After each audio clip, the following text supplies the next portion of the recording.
Hello, future millionaires, and welcome back to the Get Rich Slow podcast. I'm your host, Adrian Shermer, joined by my fellow co-hosts, Rob Delavan and Lance Johnson. How's it going today, gentlemen? Good morning. Good morning, everybody. Good to be here. Today marks the start of a new 8-part series. We've just wrapped up our tax special, and we're moving back into the real estate world, one of my favorites. And we're going to be working our way through some of the characteristics of home buyers and sellers, and really just kind of an in-depth look at what's going on in the market right now, dispel some myths out there, and also set some realities. So before we dive into that, though, Rob, I know you had a bit of a success story with me that we wanted to talk about. Yeah, in the last few weeks, the market has been very competitive in the Portland metro area. And Adrian, you were working with my senior agent, Rachel, as with a mutual client. And there was a situation where there was 29 offers, and we were able to get a contract for our client, the number one out of 29, and we were not the highest price. It was a fun one, and it was a huge win for the clients. So they were super happy, and I believe they closed in the next week or so. So, yeah, absolutely. That was so far. That's my high watermark. If you hear that out there, there definitely are highly competitive environments like this. And when there's a super desirable property, and this was definitely one of those, it was deep within the metro area. It was perfect for a family.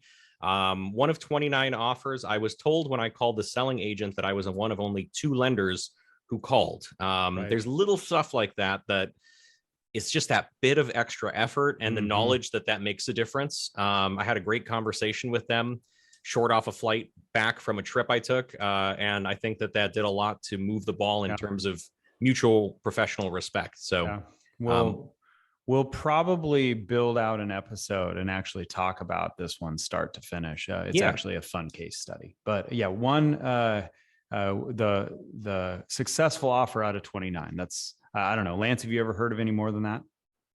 29? 29 is pretty high.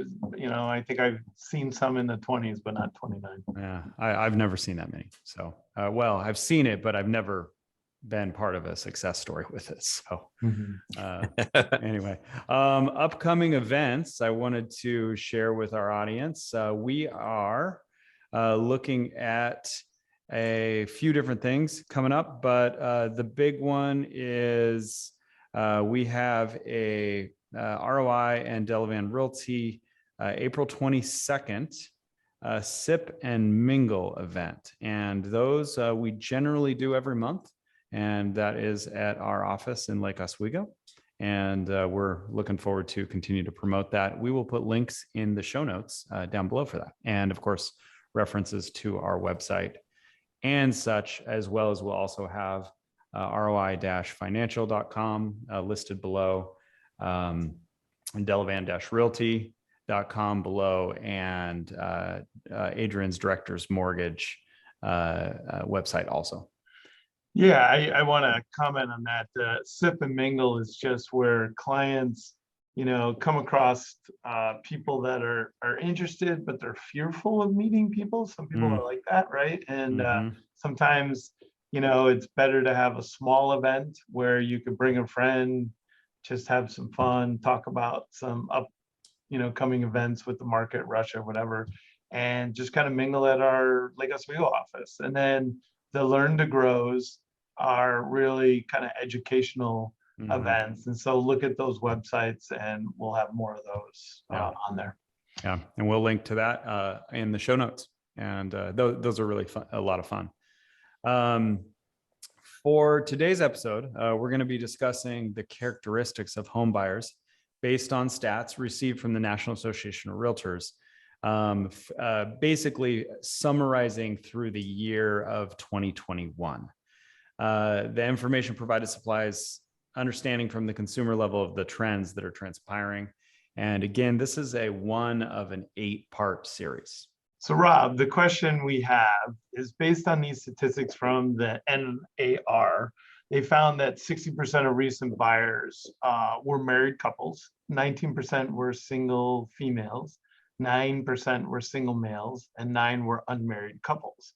Did you find this to be the trend with your recent buyers during this time frame? I did.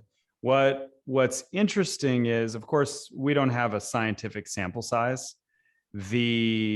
With our 70 some clients that we helped buy or sell a house this year, Can be a bit anecdotal. Yeah. Right. But what's the first thing that popped out on that was the ladies are beating the guys. They're destroying them.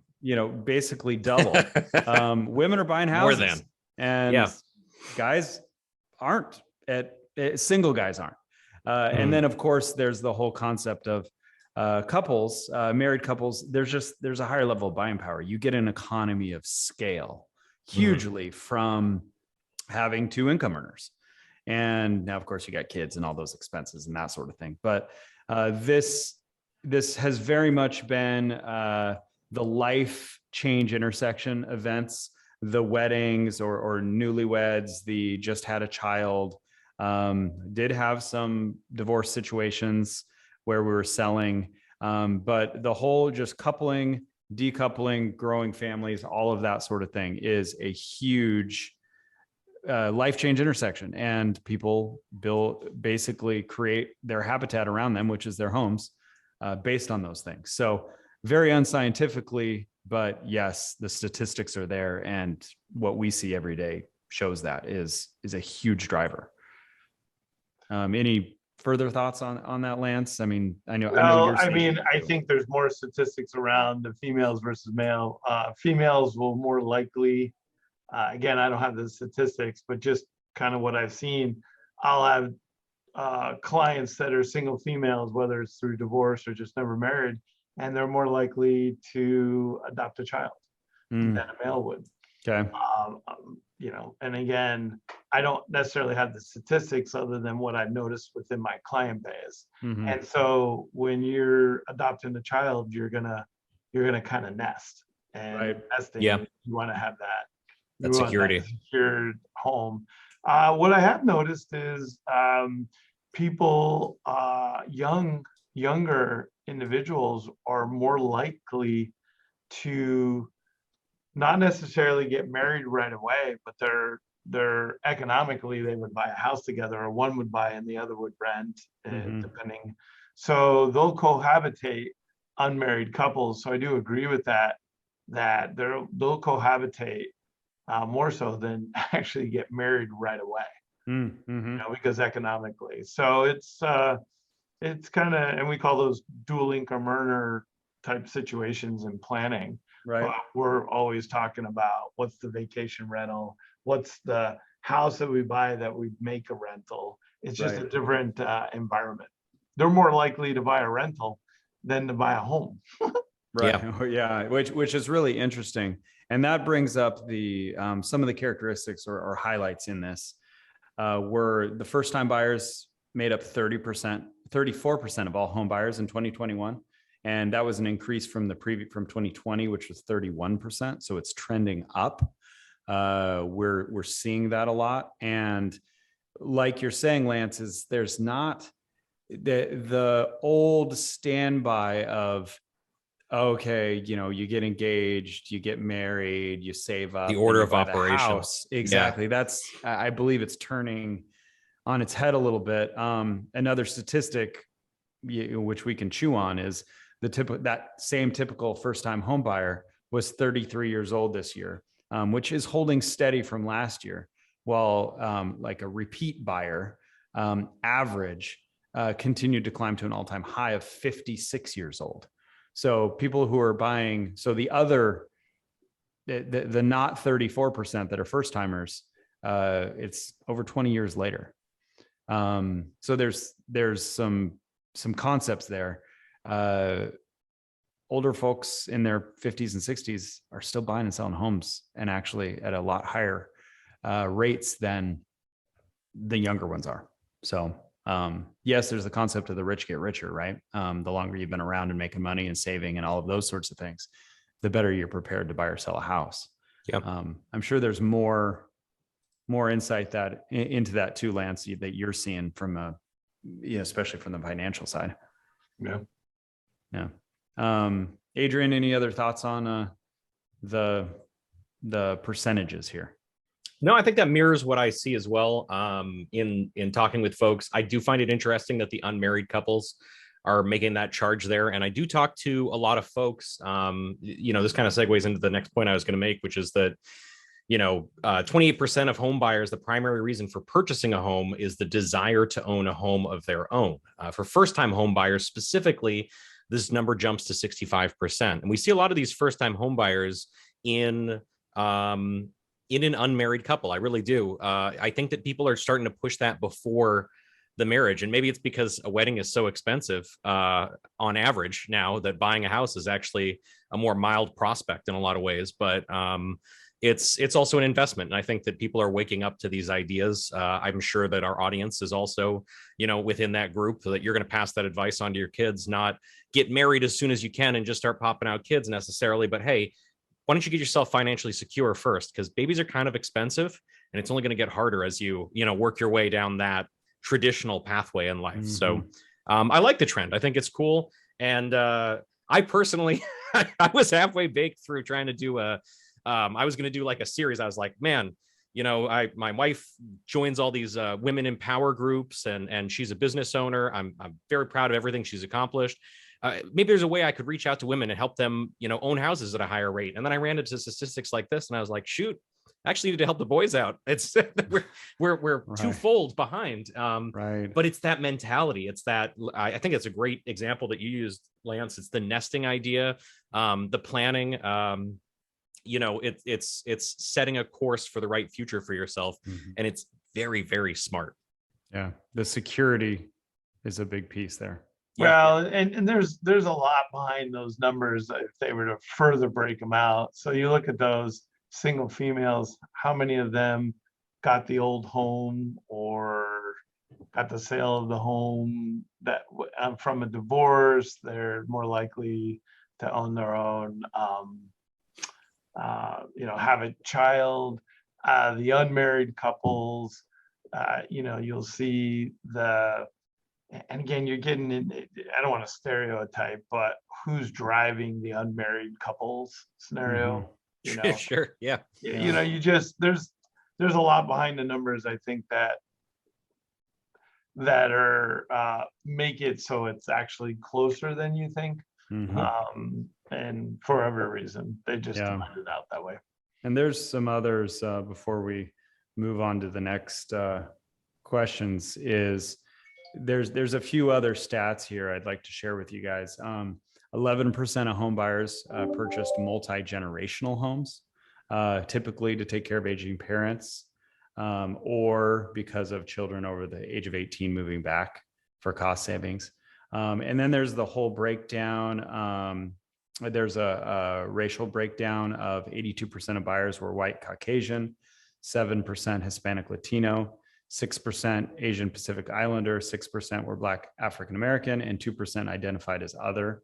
And that's a very interesting study on percentage of home buyers within the population versus the actual makeup of the population in different areas. Right. And there's some disparities there that we can dive into on a completely different episode, actually multiple episodes.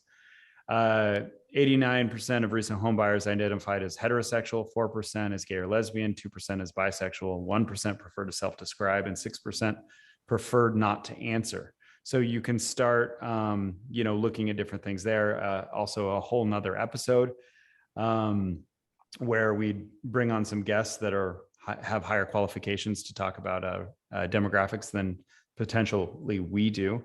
And then there's some breakdowns of like veterans, active duty service members, all of that sort of thing. So a lot to unpack here, and we're barely scratching the surface. Again, this article through the National Association of Realtors that is released every year of the year summary, this is 2021, will be in our show notes. So Adrian, in the initial staging of the process from lending to purchasing, looking at, and you touched on it, the home buyer's primary reason for purchasing the home was to desire to own of their own, But for first-time buyers, that number it was 28%. For first-time home buyers, that number jumps to 65%. The initial staging of the process from lending to purchasing, what's that look like for first-timers versus the folks that have owned previously?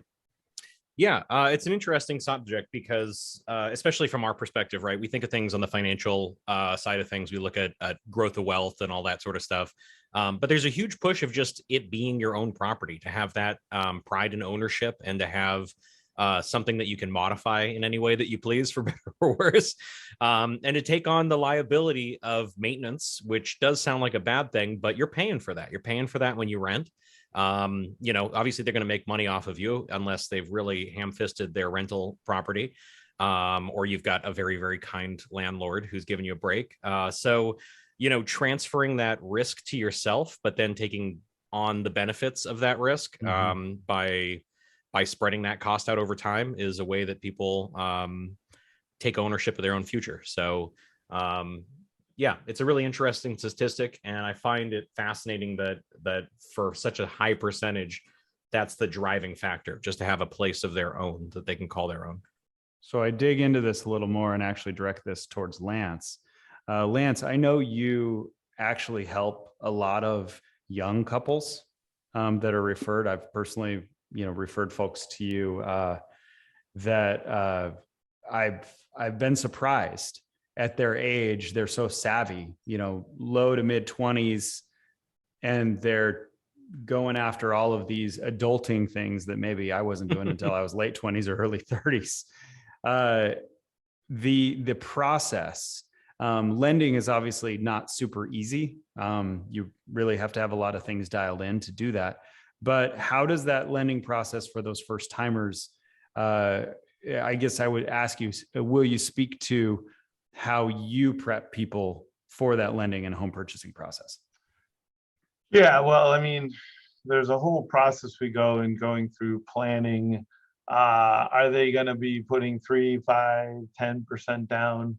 Are they putting 20% or more? So that's kind of a pivotal point, because there's different programs out there. Are they going to have to rely on retirement plans, savings? Do they have other debt? Are the parents going to get involved? Are they getting married, which is paid by maybe the parents? And then in that wedding party, will they go on a big, you'll see some people forego their, going on a honeymoon, and they'll take the money from the wedding and they'll put it as a down payment on a house. So there's all sorts of options that go on, and then just walking them through, working with Adrian and working with the down payment and cash flow. One of the things I try to do is I try to get them to save that 20% I'm always talking about, so that when they buy a home, they can drop their savings down to 12, and we're not really damaging their cash flow. They're already used to it. You know what I mean? Like, so they're renting and they're saving 20%, but now they're owning and they're maybe stretching their dollars a little bit. We could always they're not paying the rent, but they're paying the mortgage, but it's a little more than the rent with property taxes. We could always adjust their savings downwards, because working with me, that I'll slowly ramp it back up. Exactly. And so those are all techniques that kind of deal with cash flow issues, conditioning of cash flow. And then, real estate is one of those things, when it goes south, you're kind of stuck. I often talk about, some issues that you run into back in 08, 09, which was a unique time, but not a unique time. It's happened before, but unique to us. And what is the 1, 2, 3, 4 backup plans that are available, that if they're crunched and one of them lost a job, what's the risk to reward, and what's your backup plan to get you through that 6 to 12 months, so. Right. Love it. Okay. So linking our previous questions in the financial advising side, Lance, it's a perfect segue. So we're highlighting married couples since they took up 60% of recent buyers. There's a show, so we're going to pull in a little popular culture here, okay? There's a show on Netflix called Marriage or Mortgage. Have either of you guys watched this? Yes. Yeah. It's a Okay. little sensational. My but- wife has watched it. I haven't Okay. watched it yet. So it's somewhat controversial. It brings to light two major financial decisions in a couple's life. And we're going to highlight, there was a Bloomberg.com article on it. We'll put that in the show notes that states, and I'm quoting here, while it's obvious that the more practical move would be to buy a wealth building home instead of throwing a party, the sensible choice doesn't always make for great TV or even real life. In that article, they're parroting a typical viewer, and it's all in caps. It's no, don't do it. So Lance, what are your thoughts on this question? Should you invest in a fancy wedding, or should you invest in real estate, the first house instead? I have a feeling I got a premonition here. Yeah, well, I always lead to the smart thing, but there's so many questions around it. So, Right. Is it one income earner? Some people have kids before they get married, or that's the reason they're getting married. My generation, 55% of those people will get divorced before 60. I think the younger generation, I think it's actually even higher. And there's all sorts of reasons why independence of women and things like that. They're not codependent on men anymore. Right. Obviously, they're willing to get houses from previous statistics. There is so many issues that come up. So obviously, I would look at it. Can you do your cake and eat it too? What's your game plan? Weddings are expensive. Who's paying for it? That's, I haven't seen the show per se. So I'm assuming it's the couples have to pay for it. Right. Okay. And if they are, there's going to be a bell-shaped curve. You're going to get a third of them are going to lean towards finances and be smart. A third of them are going to party it up and figure it out later. And then 40% is going to kind of be swayed one way or another. Mm-hmm. They'll probably compromise. They'll take a lesser house and a lesser wedding. Marriage is kind of a unique scenario, hopefully, and you don't want to minimize that. So I would probably lean people to modifying and having lesser of the fancy wedding, but still get the house. You know me, I have right. So there was one episode where in this article it talks about the couple gleefully rolling out a ranch dressing fountain at their pared down wedding, and COVID be damned. Hey, yeah. You're usually talking $25,000-$30,000 for a wedding, or $20,000 to $40,000 for a down payment, and it's fascinating. I guess it's binge worthy. I haven't watched the show, but like you said, your wife's watched it, and I'm sure probably got a kick out of it. Adrian, you've watched it. Sometimes the train wreck is fun to watch, right? Yeah, it's silly, but it's the funny thing about it. It sounds so comical, but it is a decision that people make all the time. And they do get married. I mean, we're seeing a trend line that it seems like people are buying houses more often before marriage. And I'm for it, but there's also a group of people. I mean, I've had people use their gifts from their wedding, and they actually ended up cash positive, which sounds wild, but especially if your parents are contributing to the actual ceremony and you're getting your gifts, from your family members, and they go, we are, give us cash, don't give us a toaster. There's no registry. They do the money dance, maybe. I don't know if you've seen that, Sure. Yep. Whatever it is. And then they pool those funds and they do turn it into a house. And so I think there's I don't know if you need to go full ranch fountain, but there is a way to go about getting married and getting that security together. And then buying a house, using proceeds from that event and whatever else you might have tucked away in the process, hopefully. But in my experience, your wedding will cost more than you thought it would. I don't know a single person who came in under budget, surprised, but that they had money left over in the coffers at the end. So your mileage may vary. Okay. Thank you guys. That's a wrap on our homebuyer characteristics for 21. Please stay tuned for our next episode in this 8-part series. The next episode, we'll be learning about the characteristics of the actual homes that were purchased in 21. So until then, we appreciate you guys commenting. Go to our works cited down below, references for everything we talked about in the comments and our disclosures. And until next time.